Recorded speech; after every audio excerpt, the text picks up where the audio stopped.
ಇನ್ನು ಮುಂದಿನ ಸುದ್ದಿ ಯಾವುದಿದೆ ಅಂತ ನಾವು ನೋಡೋದಾದ್ರೆ ಡಿ.ಕೆ.ಶಿ ಜೊತೆ ಯಾವುದೇ ಮುನಿಸಿಲ್ಲ, ಒಗ್ಗಟ್ಟಾಗಿದ್ದೀವಿ ಅಂತ ಜಾರಕಿಹೊಳಿ ಹೇಳಿದ್ದಾರೆ. ಈ ಥರದೊಂದು ಸಂದೇಶದ ಅನಿವಾರ್ಯತೆ ಸದ್ಯ ಕಾಂಗ್ರೆಸ್ನಲ್ಲಿ ಇತ್ತು.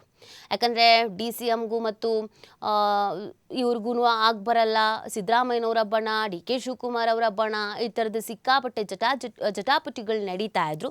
ಇದೇ ಬೆನ್ನಲ್ಲಿ ಡಿ.ಕೆ.ಶಿ ಜೊತೆ ಯಾವುದೇ ಮುನಿಸಿಲ್ಲ, ನಾವು ಒಗ್ಗಟ್ಟಾಗಿದ್ದೀವಿ ಅಂತ ಸಂದೇಶವನ್ನು ಕೊಟ್ಟಿದ್ದಾರೆ. ನಾನು 2028ಕ್ಕೆ ಸಿ.ಎಂ ಅಭ್ಯರ್ಥಿ ಅಂತ ಹೇಳಿದ್ದೇನೆ ಅಂತ ಅವ್ರು ಹೇಳಿದ್ದಾರೆ. ಕೆಪಿಸಿಸಿ ಅಧ್ಯಕ್ಷ ಡಿ.ಕೆ. ಶಿವಕುಮಾರ್ ಜೊತೆ ಮುನಿಸಿಲ್ಲ, ನಾವೆಲ್ಲ ಒಗ್ಗಟ್ಟಾಗೇ ಇದ್ದೀವಿ.